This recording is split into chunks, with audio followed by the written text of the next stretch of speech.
Hey, what's going on, guys? Today we have to talk about this. We're going to chop up Benz Truck and the overall essence of Benz Truck and why it's just so important to the legacy of Lil Peep. This song has just so many interesting attributes to it.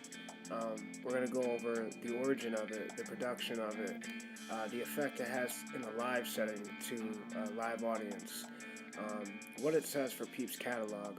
There's so many things to embody when we're speaking about Benz Truck. It's one of his masterpieces and one of the songs that the general music audience knows him for. So it's very important that we make a video about this. I was very excited to make this video.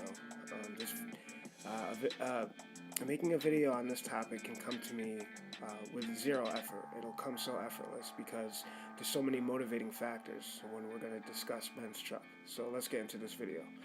So Benz Truck was released in August, Come Over When You're Sober Part 1.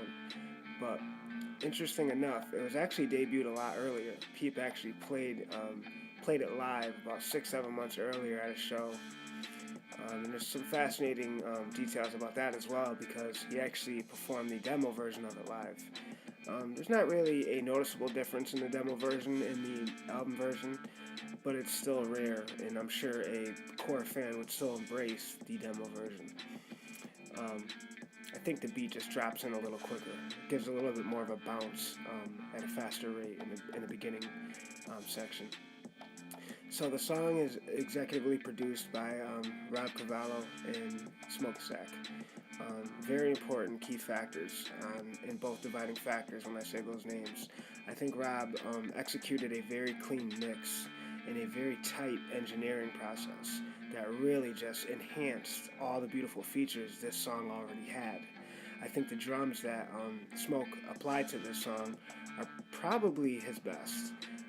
I think the overall percussion of this song is just no doubt a brilliant shining moment. I'm sure Smokeasac is very proud of this piece of production. I think it says a lot about his catalog as a whole.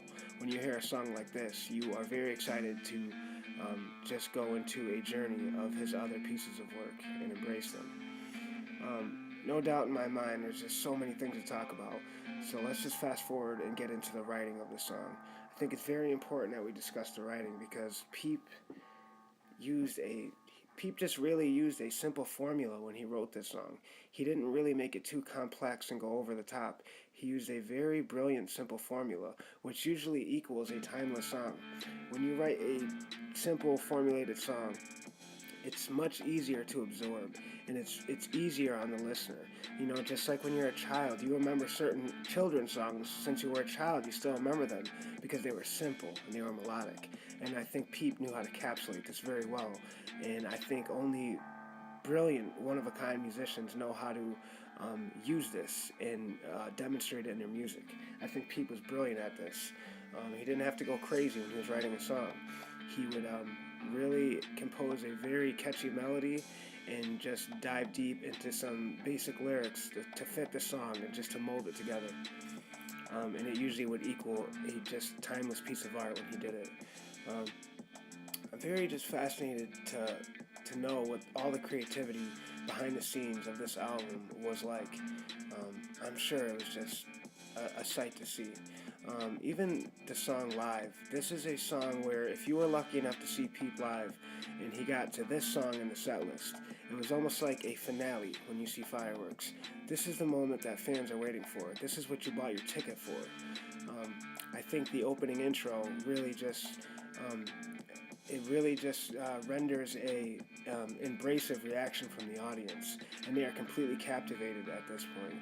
And I think Peep just has the entire crowd in his palm, and really the whole crowd is in his graces at this moment. And that's very important when you can write a song that not only can chart but have a tremendous effect in a live atmosphere. And I think Peep was incredible at both. He was incredible at composing melodies that not only could be on radio and just be easily absorbed by any subgenre music listener, but they also could have a major impact in a live setting.